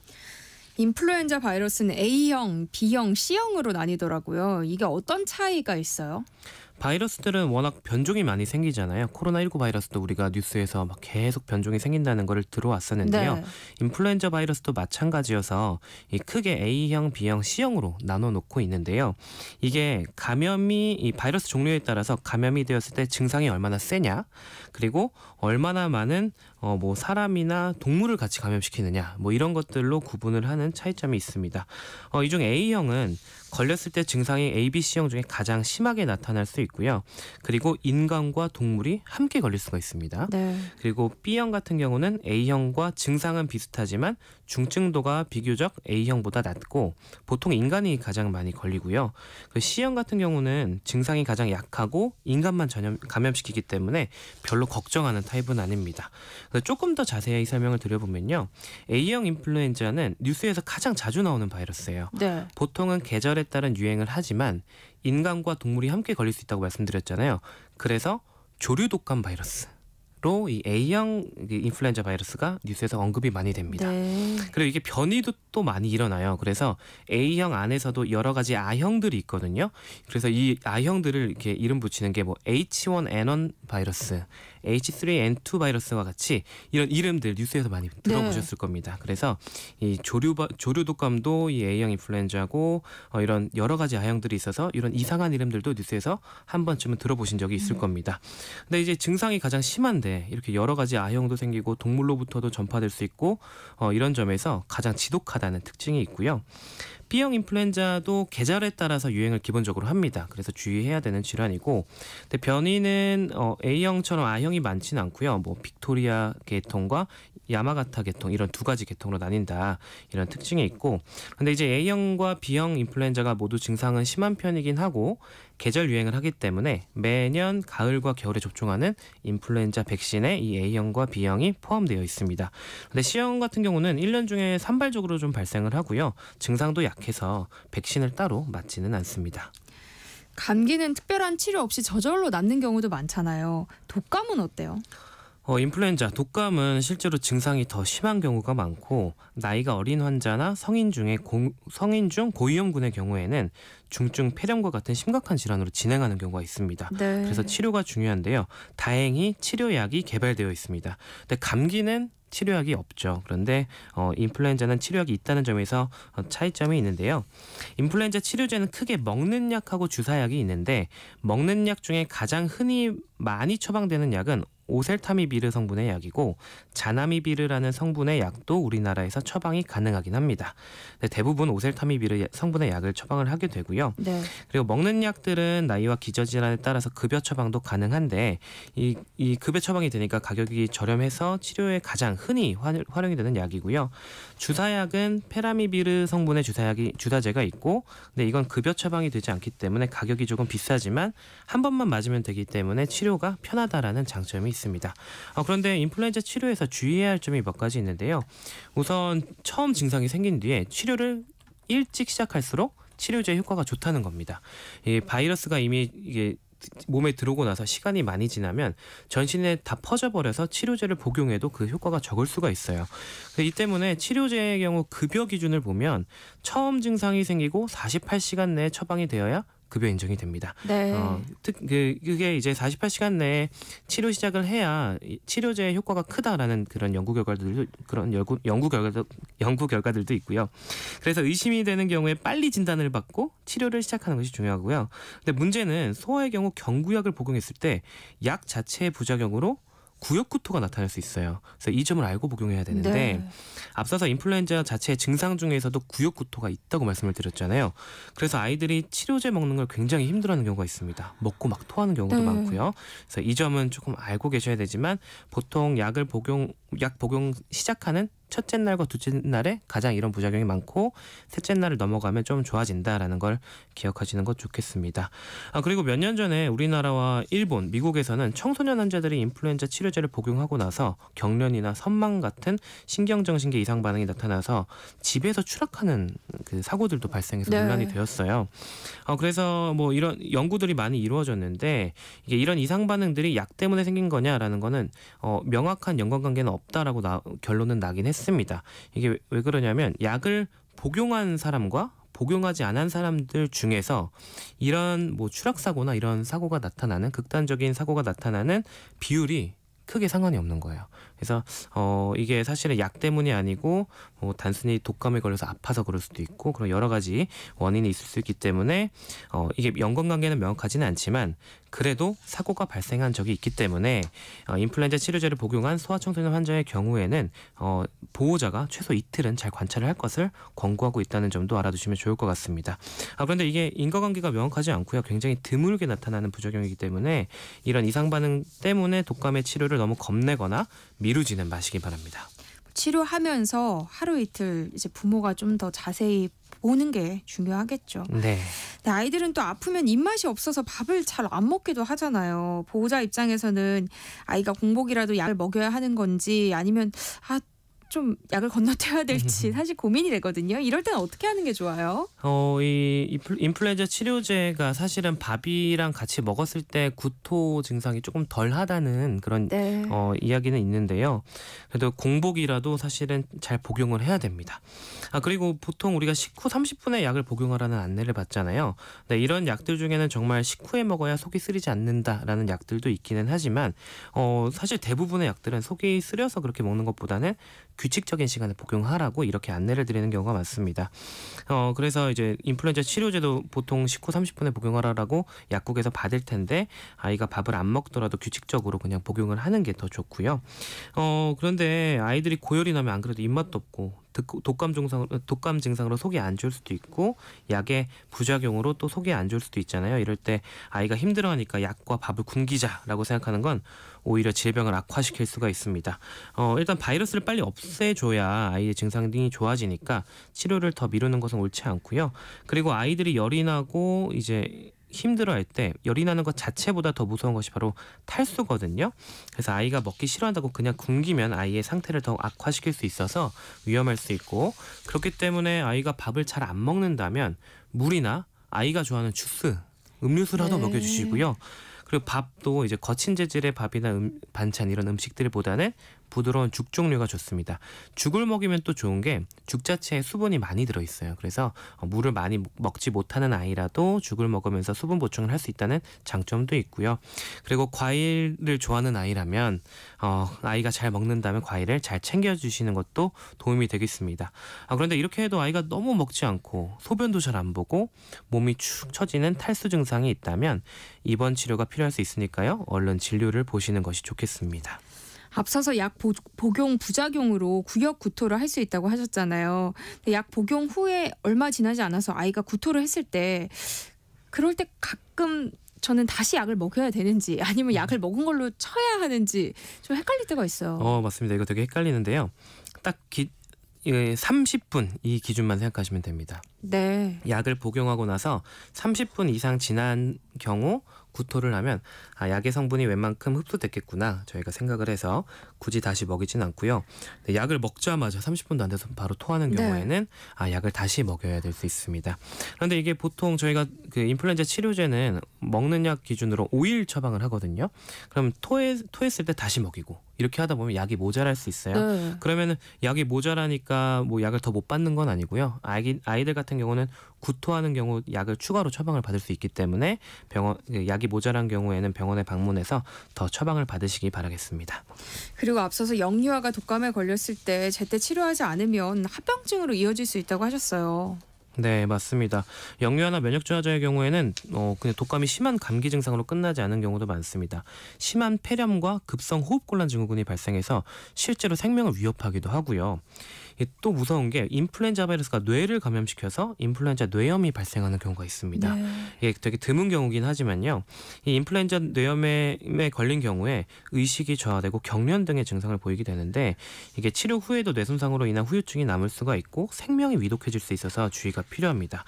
따라서 나이가 어릴수록 그리고 기저질환이 있을수록 인플루엔자 백신을 잘 접종하고 인플루엔자에 진단이 되면 힘이 들더라도 치료를 잘 받는 것이 중요하겠습니다. 아이들은 어린이집, 유치원 등 집단생활시설에서 이 전염성 질환 많이 옮아오잖아요. 증상이 조금이라도 있으면 안 보내는 게 최선인 거죠. 사실 이렇게 전염병이 도는 시기에 아이를 집단생활시설에 아예 안 보내는 것이 가장 마음이 편한 방법이겠지만 이게 부모도 힘들고 맞벌이 하시는 분들은 특히 이런 선택이 쉽지 않잖아요. 네. 그래서 몇 가지 고려해야 될 사항들을 말씀드리겠습니다. 일단 지금 호흡기 감염병 중 가장 많이 나오는 것이 독감이기는 하지만 절반 이상은 다른 질환입니다. 30%만 독감이라고 말씀을 드렸잖아요. 네. 그래서 가벼운 감기 증상 정도 있다고 해서 무조건 가정 보육을 할 필요는 없고요. 만약에 같은 반에 독감 환자들이 막 생기고 있다 그러면 이틀 정도 아이를 잘 관찰해 보시기 바랍니다. 독감의 잠복기가 보통 이틀 정도 되기 때문인데요. 아이들이 시설에서 마스크를 잘 끼고 손도 잘 닦았고 그리고 인플루엔자 백신의 효과가 좋아서 아이가 안 걸리고 넘어갈 수도 있기 때문에 무조건 겁부터 낼 필요는 없습니다. 만약에 아이가 독감에 진단이 되었다라고 하면 집에서 격리를 해야 되는데요. 이 격리 기간이 열이 떨어진 지 24시간이 지날 때까지 격리하거나 해열제를 계속 복용했던 경우에는 마지막 해열제 복용 후 48시간 이상 이제 열이 없어야 전염력이 없어졌다고 판단을 하거든요. 네. 그래서 이 기간에는 아이가 집에서 격리 치료를 받을 수 있도록 하셔야 되고요. 그렇게 격리를 하는 게 다른 사람들의 건강도 지킬 수 있다는 점 기억해 주시면 좋겠습니다. 그리고 이렇게 호흡기 감염병이 많이 유행하는 시기에는 아이들을 돌보는 시설의 선생님들께서 힘이 드시더라도 더욱 감염병 예방에 신경을 써주시는 것이 안전하겠습니다. 요즘 워낙 유행이라고 하니까 기침 소리만 들어도 좀 무섭던데요. 지금이라도 독감 예방주사 맞는 게 좋을지 또 아이들의 경우는 언제부터 접종이 가능한 건지 궁금해요. 일단 아직도 안 맞으셨다면 지금이라도 맞으시기 바랍니다. 그 이유는 이제 차차 설명을 드릴 텐데요. 네. 인플루엔자 백신은 일단 아기들도 맞을 수 있습니다. 생후 6개월부터 접종이 가능한데요. 그런데 보통 이제 이 인플루엔자 백신은 1년에 한 번만 접종을 받으면 되지만 9세 미만의 아이들의 경우에는 처음 접종하는 해에 4주 간격으로 2번 맞아야 됩니다. 그래야 효과가 있으니까 이 점 잊으시면 안 되고요. 그런데 이 인플루엔자 백신이 A형과 B형 인플루엔자 두 개를 이제 그 방어를 한다고 말씀을 드렸잖아요. 그래서 요즘 이제 접종하는 게 다 4가 백신이라고 하는데 네. 4가 백신이라는 뜻이 B형이 이제 2가지 계통이 있다고 말씀드렸고 A형이 여러 가지 그 변이형들이 있는데 B형 2계통하고 A형 중에 2개를 이제 예측해서 만들게 됩니다. 그러니까 약간 일기예보랑 비슷한 거예요. 올해는 A형 뭐가 이제 유행할 것 같으니까 이걸 조합해서 이 백신을 만들자라고 이렇게 예측을 해서 백신을 만들고 접종을 하게 되는데 이게 가끔 이 예측해서 만든 백신하고 실제 유행한 그 인플루엔자 A형하고 맞지가 않아가지고 약간 백신의 효과가 떨어지는 해가 있기는 해요. 네. 그런데 다행히 올해는 우리가 이제 맞은 백신하고 지금 유행하는 바이러스가 같은 타입이라고 하거든요. 네. 그래서 올해에는 백신 접종의 중요성이 더 높다라고 할 수가 있겠습니다. 그런데 백신 예방 접종 하라고 말씀을 드리면 나는 그런데 예방 접종 맞아도 독감 걸리더라라고 말씀하시는 분들 꼭 계십니다. 그래서 백신에 대한 불신이 있는 분들 많으시죠. 네, 이런 경우에는 몇 가지를 생각해 볼 수가 있습니다. 일단은 예방 접종을 한다고 100% 질병을 다 예방할 수 있는 것은 아니라는 겁니다. 네. 이게 예방 접종을 하는 게 질병을 예방하는 효과도 있지만 질병에 걸리더라도 중증 질환으로 진행하는 걸 막아주는 효과가 있다는 게 되게 중요하고요. 그리고 인플루엔자 백신의 경우에는 접종하고 2에서 4주는 지나야 면역력이 생겨요. 그러니까 지난주에 맞았는데 오늘 그 접촉을 하게 되면은 독감에 옮길 수가 있습니다. 그래서 미리 맞아야 되는 게 또 중요하겠고요. 그런데 만약에 내가 백신 접종한 지 얼마 안 됐는데 우리 가족 중에 한 명이 독감에 진단됐다. 우리 아이들이 지금 독감 접종 맞은 지 얼마 안 됐는데 둘 중 한 명이 걸렸다. 네. 이런 경우 고민되잖아요. 그때 이럴 때는 1세 이상의 경우에는 예방적으로 독감 치료제 처방을 받아서 복용할 수 있어요. 예방적 복용이라는 게 있습니다. 네. 이렇게 되면은 그 약을 복용하는 기간 동안 그 인플루엔자 그 전파가 막아진다는 효과가 있어요. 백신처럼요. 그래서 독감 가족 중에 일부가 독감에 진단된 경우에는 그 사람이 진단된 지 2일 이내 병원에 방문하셔서 다른 가족들도 약 처방을 받아서 예방적으로 복용하시는 것도 예방 효과를 보실 수 있는 방법입니다. 어른도 독감 예방주사 맞고 나면 뻐근하고 또 심할 경우에는 발열과 구토, 두통 같은 후유증이 오던데요. 아이들은 괜찮을까요? 아이들도 백신 접종 후에 주사 부위 통증이나 발열, 가벼운 몸살 기운 등이 생길 수 있습니다. 아이들이 조금 더 힘들어하는 경우가 많기도 해요. 그런데 네. 이런 경우에는 백신에 의해서 독감에 걸린 것이 아니라요. 이 백신에 대응하느라고 우리 몸의 면역 반응이 자연스럽게 일어나는 현상이거든요. 그래서 이런 현상을 접종열이라고 하는데 접종열은 보통 하루 이틀 지나면 사라지고 헤어진 통제를 복용하면 금방 해소될 수 있으니까 네. 너무 걱정하지 마시기 바랍니다. 지금 독감 외에도 유행하고 있는 호흡기 질환들 많죠. 네, 지금 RSV, 라이노바이러스, 백일해 등 다양한 호흡기 질환이 유행하고 있습니다. 겨울철에는 아이들의 면역력이 떨어지면서 다양한 질환이 유행할 수밖에 없고 바이러스의 경우에는 추워질수록 활성도가 올라가는 바이러스들도 있거든요. 그래서 지금 여러 가지 호흡기 질환이 많이 돌고 있을 수밖에 없는 환경이긴 합니다. 그러면 중복 감염 가능성도 있겠어요. 겨울철 우리 아이들 건강 지키기 위해서 꼭 지켜야 할 수칙 뭐가 있을까요? 안타깝게도 중복 감염이 충분히 가능합니다. 네. 아이가 한 가지 질환에 감염이 되었을 경우에는 아무래도 그게 아픈 경우에 면역력이 많이 떨어지기 때문에 다른 바이러스나 세균이 추가로 걸리는 중복 감염이 발생할 수 있는데요. 그렇기 때문에 아이들이 감기 증상을 보인다라고 하면 추운 날씨에 여행을 가거나 무리해서 눈썰 매장 같은데 지금 방학인 집들 많을 텐데 네. 그런데 놀러 가면서 무리하지 마시고요. 병원 진료 잘 받고 치료 잘 받고 집에서 잘 요양하는 것이 좋겠습니다. 그리고 어른들도 감기 같이 걸릴 수가 있거든요. 그래서 어른들과 아이들 모두 사람 많은 곳에 가거나 본인이 증상이 있는 경우에는 마스크를 잘 끼고 손 잘 닦고 기침은 입과 코를 완전히 막고 하는 개인위생 잘 지키면서 2025년의 시작 건강히 맞이하시기 바랍니다. 네, 라디오 상담소 우리 아이는 왜 지금까지 이재현 용인세브란스 소아청소년과 교수와 함께했습니다. 고맙습니다. 감사합니다.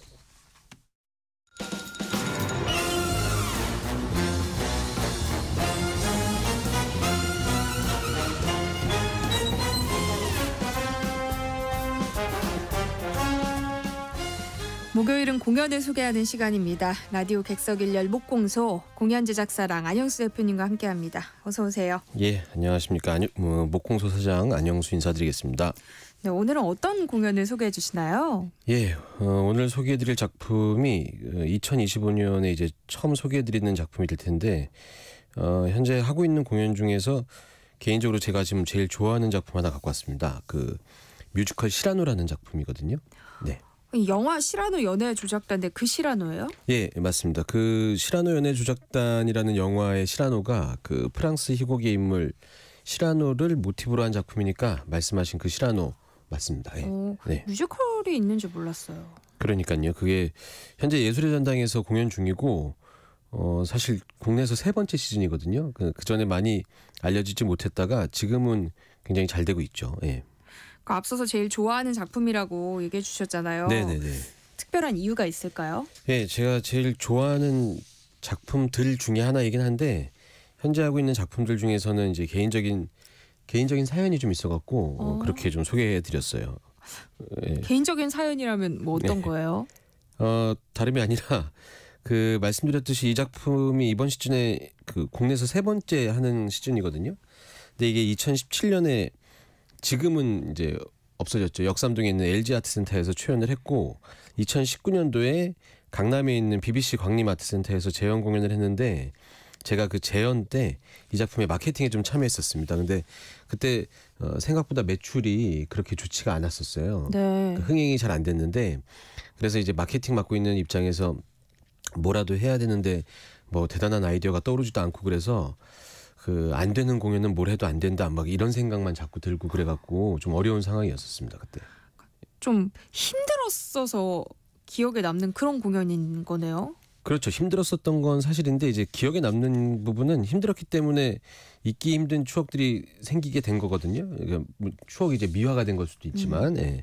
어떤 추억이에요? 그러니까 그때 제가 뭘 해야지 티켓이 팔리지 막 이렇게 생각하다가 오기가 생기더라고요. 그래서 내가 이렇게까지 했는데 티켓을 안 산다고 막 이런 마음이 들어서 마케팅을 하나 했는데 어떤 거였었냐면 제가 운영하는 유튜브 채널이 하나 있어요. 근데 네.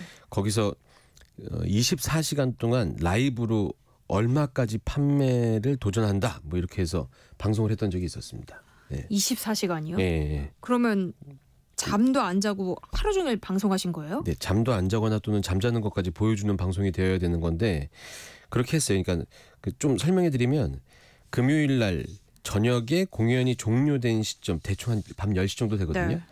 그 밤 10시 정도에 방송을 시작해서 그 다음 날인 토요일 날 밤 10시까지 잠도 안 자고 밥도 방송 켜놓고 먹어가면서 라이브로 뮤지컬 시라노에 대해서만 방송을 계속 했었던 적이 있었거든요. 근데 생각보다 구성도 좀 알차게 만들었고요. 괜찮았던 방송이었었습니다.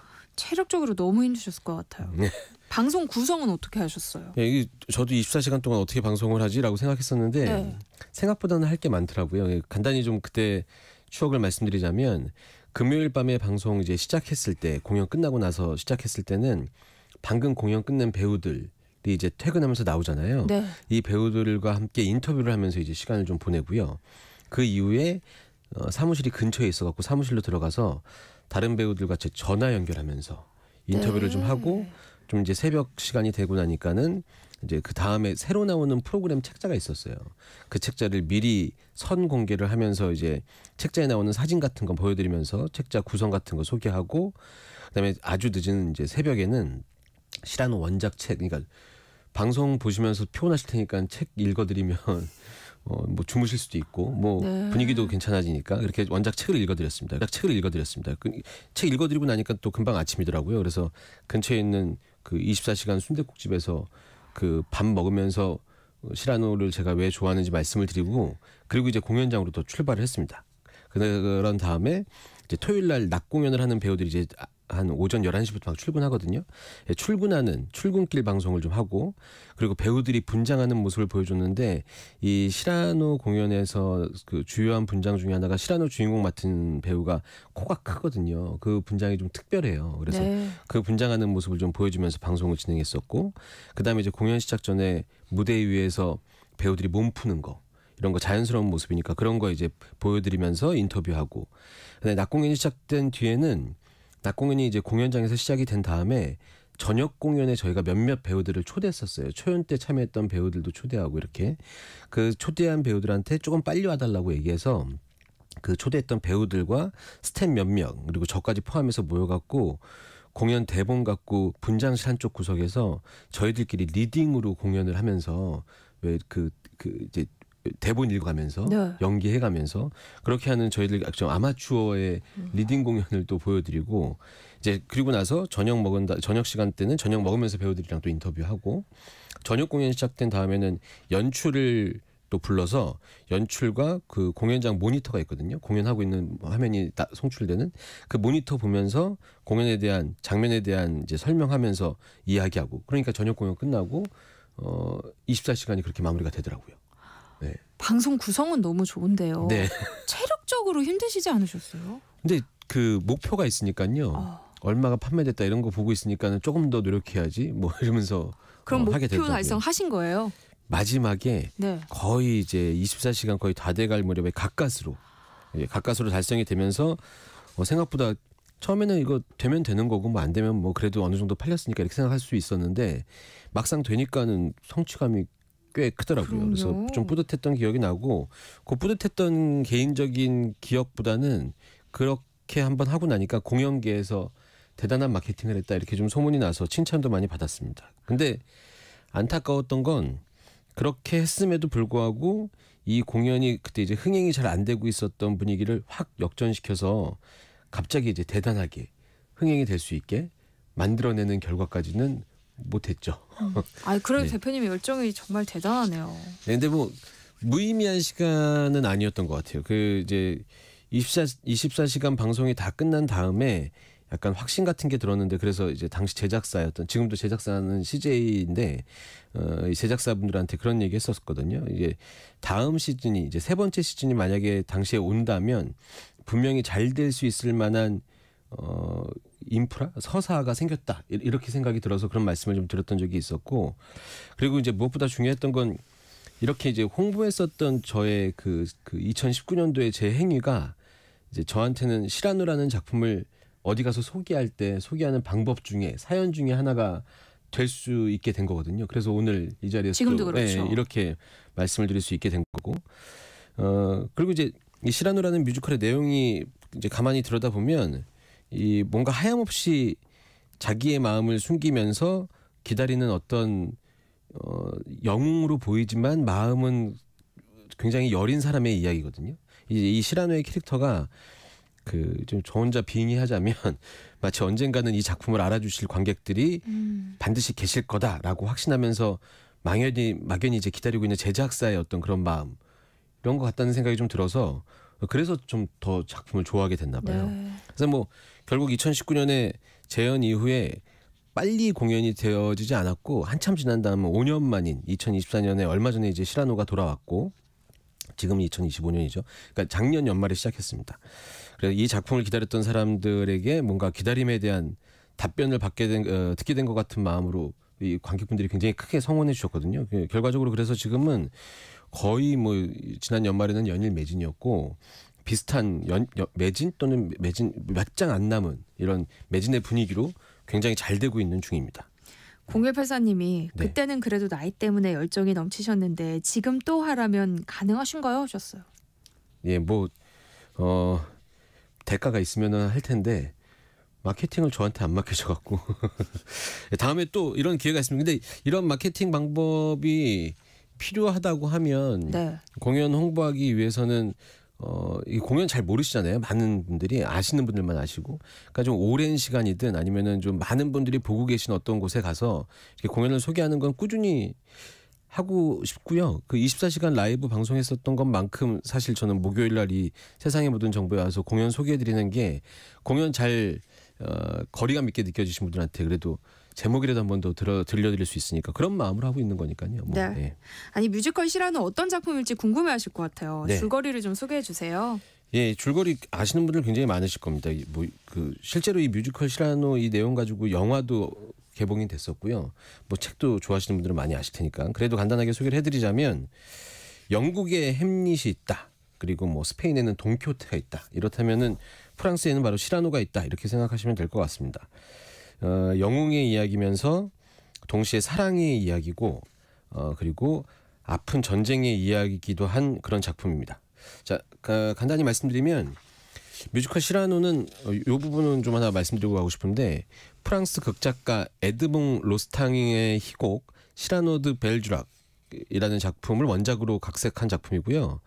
여기 찾아보니까 그 실존 인물인 17세기 프랑스의 작가 발음이 좀 어려워서 에르킬 사비니엥 시라노 드 베르주라크의 삶에서 영감을 받아서 거기에 낭만적 상상력을 더해서 희곡을 완성했다고 합니다. 줄거리 말씀드릴게요. 일단 배경은 17세기 파리입니다. 이곳에는 이제 시라노라는 인물이 있는데 어떤 인물이냐면 막강한 부나 권력, 뭐 든든한 뒷배 같은 건 없는데 누구보다 드높은 콧대가 있는 인물이거든요. 근데 그냥 자존심을 상징하는 그런 콧대 높다 뭐 이럴 때 쓰는 콧대가 아니라 정말로 큰 코가 너무 도드라진 그런 사람이었습니다. 그러니까 실제로 코가 큰 인물이라는 거죠. 네, 그리고 이게 말만 그렇게 해놓고 배우들이 그냥 연기하는 게 아니라 정말로 코를 크게 분장을 해서 그리고 가까이서 촬영한 그 사진 같은 걸 봐도 정말 분장팀에서 섬세하게 붙였구나 싶을 정도로 배우들이 숨 쉴 때 힘들지 않나 싶은데 네. 굉장히 잘 만들었더라고요. 네, 계속 그 분장 실력은 더 느는 것 같더라고요. 계속 말씀드리면 이 시라노의 코가 굉장히 크고 우스꽝스럽고 기이하게 생겼는데 그만큼 이 시라노는 자존심도 세고 칼싸움도 잘하는 그런 인물로 그려집니다. 네. 한마디로 말씀드리면 굉장한 기백이 있는 사람이고요. 일단 노래 거인을 데려와라는 노래가 있는데 거기서도 나오는데 적을 두려워하지 않고요. 거기에 타고난 문학적 재능까지 있고 높으신 분들께 할 말은 하는 강단과 신념이 있는 그런 인물입니다. 근데 거기에 재치까지 곁들여서 품위까지 있고 아기를 보면은 참지 못하고 이런 인물이거든요. 근데 이런 시라노는 이제 본인이 속한 가스콘 부대라는 게 있습니다. 그 군 부대인데 부대 안에서도 대단한 리더십을 발휘하고 시민들 사이에서도 영웅처럼 존경과 사랑을 받는 그런 인물입니다. 그런데 딱 하나 이제 문제라고 해야 되나요? 좀 연약한 모습이 보이는데 록산이라는 여성이 있어요. 이 록산 앞에서만큼은 한없이 작아지는 그런 인물입니다. 근데 그러던 어느 날 록산이 시라노를 불러내서 고백을 한다고 불러내요. 그러니까 어떤 고백인지 알지도 못하지만 이미 시라노는 마음이 이제 한없이 막 설레이고 막 이렇게 되는 거죠. 그리고 혹시 고백하면 자기한테 고백하면 어쩌지라면서 어쩔 줄 몰라 합니다. 네. 근데 그렇게 이제 록산을 만났는데 록산이 고백을 하는 거죠. 근데 그 고백이 시라노에 대한 고백이 아니라 사랑에 빠진 사람이 있는 건 맞는데 록산이 사랑에 빠진 사람은 시라노가 아니라 크리스티앙이라는 사람이라고 시라노한테 고백을 합니다. 이해되시죠? 삼각관계가 시작되는군요. 네, 그렇죠. 자, 이제 이 크리스티앙 어떤 사람이냐면 크리스티앙이 시라노의 부대에 배치된 사람이거든요. 네. 굉장히 잘생기고 멋진 사람입니다. 근데 이제 이 록산이 크리스티앙이라는 사람이 시라노의 부대에 배치된 걸 알고 이 록산이 시라노한테 크리스티앙을 좀 잘 봐달라고 부탁을 하기 위해서 이 고백을 한 거거든요. 근데 이제부터 더 복잡하게 꼬이기 시작합니다. 크리스티앙도 역시 록산한테 첫눈에 반한 사이예요. 그러니까 서로가 반했어요. 이러면 사실은 게임이 끝나는 상태잖아요. 방해꾼이 된 거죠. 그냥. 네. 그러니까 시라노는 그냥 혼자 마음 아리만 해야 되는 상황인데 문제가 여기 또 하나 있는 게 뭐냐면 이 크리스티앙이라는 사람은 마음에 드는 여성 앞에서는 정말 아무런 말도 못하는 바보가 되고 맙니다. 결국 크리스티앙이 어떤 얘기를 하냐면 시라노한테 록산한테 자기의 마음을 고백해야 되는데 그 고백을 도와달라는 얘기를 시라노한테 하는 거예요. 그래서 이제 시라노 연애 조작단 얘기도 이제 이렇게 네. 나오는 거고요. 예. 그러니까 시라노는 이제 본인이 굉장히 사랑하고 마음에 계속 두었었던 록산한테 본인의 마음이 아닌 크리스티앙의 마음을 대신해서 이제 글을 써줘야 되는 상황이 된 거죠. 근데 그걸 또 시라노가 하겠다고 합니다. 예. 예, 결국 시라노의 아름다운 말로 크리스티앙과 록산은 사랑을 이루어내게 됩니다. 그리고 이제 시라노의 마음이 굉장히 우울해져가는 거죠. 네. 근데 여기서 한 가지 정말 큰일이 생기는데 록산의 사랑을 얻고 싶어하는 사람이 한 명 더 있었거든요. 이제 그 가스콘 부대의 지휘관 드기슈라는 인물인데 이 드기슈가 록산한테 자기의 사랑을 고백하고 싶었는데 그게 안 되고 록산이 크리스티앙이랑 사랑을 이루어졌다고 얘기를 들으니까 화가 나서 록산과 결혼한 크리스티앙을 바로 전쟁터에 보내버려요. 네. 시라노와 함께 보내게 되는 거죠. 사랑을 이루게 되자마자 이제 그 록산과 크리스티앙은 헤어짐을 받아들여야 되는 상황이 된 거죠. 그래서 록산이 결국 시라노한테 이 전쟁터에서도 크리스티앙을 잘 지켜줄 것을 끝까지 부탁합니다. 시라노는 이제 마음이 더 무너져 내리는 거죠. 이 이후의 얘기는 이제 전쟁터에 나가게 된 이 크리스티앙이랑 시라노가 어떤 상황을 맞이하게 될지, 그리고 록산은 시라노의 마음을 끝까지 모르고 끝까지 그냥 그렇게 끝나고 마는 건지, 이 전쟁터에 나간 젊은 청춘들이 어떤 미래를 맞이하게 될지는 공연장에서 확인해 보시면 될 것 같은데 책도 나와 있으니까 보시면은 뭐 아실 만한 내용으로 흘러갑니다. 근데 이 만들어지는 과정이, 그리고 음악이, 그리고 이 무대가 매우 볼만한 무대로 만들어집니다. 예. 스케일이 굉장히 크다고요. 예. 그런 이야기 서사를 갖고 있으니까 그 스케일을 이제 전쟁도 나오고 하니까 네. 크게 펼쳐지는데 이 이야기를 멋지고 훌륭한 뮤지컬로 덮어주는 이유가 그런 거거든요. 이 무대도 있고, 그다음에 무엇보다 음악인데 이 음악에 큰 이유가 있는데 뭐냐면 지킬앤하이드 아시죠? 네. 이 지킬앤하이드를 만든 환상의 콤비가 있습니다. 그 작곡가 프랭크 와일돈이라는 이분은 우리나라에 나오는 큰 뮤지컬들의 작곡을 굉장히 많이 하셨고요. 그리고 작가이자 작사가 레슬리 브리커스라는 이 두 명이 다시 한번 의기투합해서 만든 작품이거든요. 그래서 음악이 굉장히 대중적으로 우리나라 사람들이 사랑할 수 있을 만한 음악으로 만들어졌습니다. 그리고 이제 이 지킬앤하이드 초연 당시에 2005년인가요? 4년인가 초연 당시에 함께 지킬로 참여했었던 류정한 배우가 프로듀서로 이 작품을 참여하는데 이 의기투합이 굉장히 좋은 결과를 만들어낸 거죠. 네. 상도 많이 받았다면서요. 네, 이 시라노 남자 주인공 맡았던 역할이 2017년 초연 때 홍강호 배우가 나무주연상 받고요. 2년 뒤 2019년 두 번째 시즌에는 또 조영균 배우가 같은 시라노 역할로 또 상을 받았어요. 네. 그러니까 이 매력적인 캐릭터를 만들어냈다라고 말씀드릴 수 있을 것 같습니다. 뮤지컬 시라노의 또 다른 매력이 있다면 뭐가 있을까요? 명장면들이 많지만 저는 개인적으로는 1막이랑 2막 엔딩, 각각의 엔딩이 굉장한 압권인데요. 1막의 그 끝날 때 부르는 언론이라는 곡이 있는데 이 달이 굉장히 큰 배경이 있거든요. 거기에 배우가 가로로 서서 불러내는 노래가 그림으로도 너무 멋있고 음악 자체도 굉장히 폭발력이 있어서 멋진 장면이고 이막 마지막에 시라노가 혼자 독백을 막 하다가 하는 씬이 있어요. 근데 이 씬이 마치 햄릿의 어떤 명대사를 읊는 대사처럼 아주 대단한 카타르시스를 느끼게 하는 그런 대단한 장면이 있다고 말씀드리면 좋을 것 같습니다. 오늘도 노래 준비해 오셨죠? 예, 1막 마지막 곡인데 언론이라는 곡인데 이 노래 시작하자마자 굉장한 그 음성으로 관객들을 매혹적으로 만들어주는 곡인데 노래 가사 말도 굉장히 좋고요. 무대 장치 조금 전에 말씀드렸던 것처럼 굉장히 좋고요. 근데 실제 공연 보러 가시면 이 장면도 그렇고 역동적인 장면, 뭐 군무도 있고 이 회전 무대를 이용한 그 군인들의 멋진 모습도 나오고 그러거든요. 볼만한 것들이 굉장히 많은데 오늘 노래 들으시고 지금 뭐 여러모로 어려운 시기지만 이럴 때일수록 뭐 평범한 일상을 즐기는 일이 중요하다 이런 얘기 많이 하니까요. 지금 당장은 아니더라도 새해에 공연 한 편 보시면서 이 작품 시라노, 크리스티앙, 록상 그리고 가스콘 부대 보시면서 뭔가 생활을 일상을 만들어내는 사람들의 어떤 소중함도 느끼실 수 있는 공연이니까 꼭 한번 그런 기회 가져보셨으면 좋겠습니다. 언론 준비했습니다. 네, 랑 안영수 대표님과 함께했습니다. 고맙습니다. 감사합니다. 네, 끝으로 뮤지컬 시라노 가운데 고은성 배우가 부른 언론이라는 넘버 들려드리면서 저는 물러가겠습니다. 내일 다시 찾아뵐게요. 지금까지 아나운서 전주리였습니다.